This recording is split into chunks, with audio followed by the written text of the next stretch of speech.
নমস্কার, আমি আচার্য ডক্টর তপন শাস্ত্রী। আমি আপনাদের এর আগে কয়েকটা এপিসোডে আপনাদের জ্যোতিষে বা জ্যোতিষশাস্ত্রে বিভিন্ন যোগ নিয়ে বলেছি। 27টা যে যোগ আছে, সূর্য সিদ্ধান্ত যোগ, তার কি ফলাফল সেটা নিয়ে আমি আগে আপনাদের জানিয়েছি। আজকে আপনাদের একটা বিশেষ টোটকা আজকে দেবো, প্রচন্ড উপকারী টোটকা। মানে চিন্তা করতে পারবেন না, এর যে ফলাফল বলতে গেলে 99%। ধরুন, এটা আগেকার দিনে রাজা মহারাজারা বিভিন্ন যুদ্ধ বিগ্রহের সময় ইউজ করতো, যুদ্ধে জয়লাভ পাওয়ার জন্য। এটাকে বলে বিজয় যন্ত্র।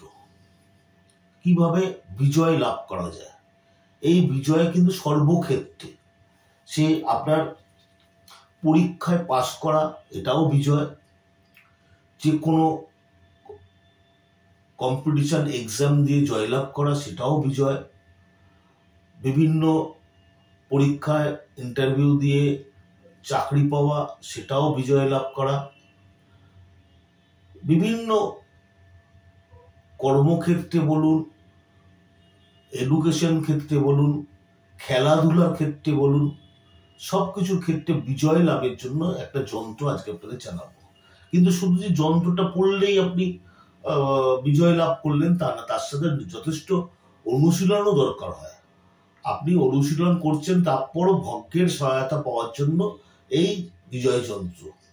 এই বিজয় যন্ত্রটা এরকম, এখানে আমি একটা কাগজে লিখেছি, আপনারা দেখতে পারেন।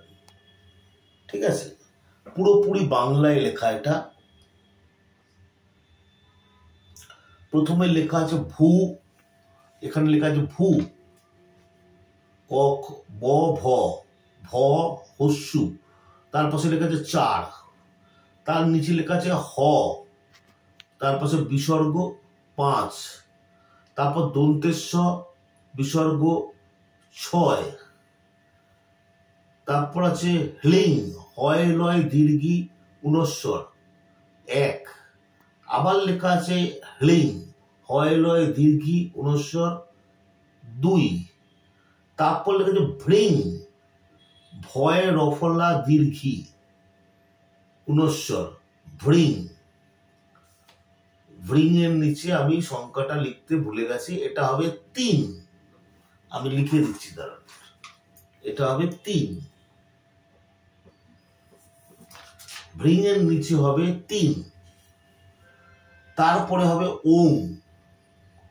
ওং এর সংখ্যা হচ্ছে 9, তারপরে আছে শ্রিং, তালুবস্বয় রফলা দীর্ঘি উনস্বর, সংখ্যাটা হচ্ছে 8, আর তার নিচে আবার আছে হ্লিং, হয় লয় দীর্ঘি উনস্বর, সংখ্যা হচ্ছে 7।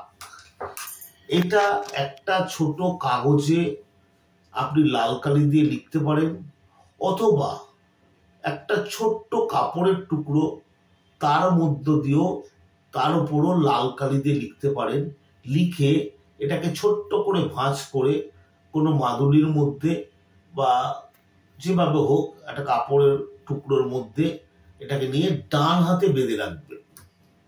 অবশ্যই লাল সুতো দিয়ে, এটা কিন্তু কালো সুতোয় বাঁধবেন না, লাল সুতো দিয়ে ডান হাতে বাঁধবেন। যখনই কোনো আপনি প্রতিযোগিতায় যাচ্ছেন, তার অন্তত 7 থেকে 10 দিন আগে এটা বেঁধে ফেলবেন। অসম্ভব ভালো রেজাল্ট পাবেন এতে। ধরুন আপনি কোনো স্পোর্টসে যোগদান করেছেন, সেখানে জয়লাভ করবার জন্য এটা ব্যবহার করতে পারেন। কোনো কম্পিটিশন এক্সামে গেছেন, সেখানে জয়লাভ করার জন্য এই যন্ত্রটা ডান হাতে লাল সুতো দিয়ে বাঁধতে পারেন। বা কোনো চাকরির পরীক্ষা দিতে গেছেন, সেক্ষেত্রেও এই যন্ত্রটা, বা কোনো মামলা মোকদ্দমা জয়লাভ করতে চাইছেন, সেক্ষেত্রেও কিন্তু এটা বাঁধতে পারেন। সর্বক্ষেত্রে বিজয় লাভ করবার জন্য এই যন্ত্রটা অত্যন্ত উপকারী। কিন্তু তার সাথে কি বললাম, সর্বক্ষেত্রে আপনার অনুশীলনও দরকার সাথে। এটা আপনার বিজয় পাওয়ার জন্য ভাগ্যের সহায়তা দেবে আপনাকে। আশা করি আপনাদের এতে উপকার হবে। আজ এই অবধি। আপনারা যারা আমার সাথে জ্যোতিষ, হস্তরেখা, বাস্তু, সংখ্যাতত্ত্ব এইসব বিষয়ে কোনো কিছু পরামর্শ করতে চান, তাহলে আপনারা অঙ্কিত জেমসে এখানে ফোন নাম্বার আছে, যোগাযোগ করতে পারেন। এটি দক্ষিণ কলকাতায় রাসবিহারী মোড় থেকে যদি আসেন, তাহলে একটু রাসবিহারী মোড় বা গড়িয়াট মোড় এর মাঝামাঝি জায়গায় দেশপ্রিয় পার্ক, সেখানে প্রিয়া সিনেমা হল আছে, ঠিক তার উল্টো দিকে অঙ্কিত জেমস। এখানে আমি মঙ্গলবার, শুক্রবার এবং শনিবার বিকেল 4টে থেকে 7টা অবধি বসি এবং সোমবার সকাল 12টা থেকে 3টে অবধি থাকি। আপনারা আমার সাথে যোগাযোগ করেও যে কোনো রকম জ্যোতিষ পরামর্শ নিতে পারেন। নমস্কার।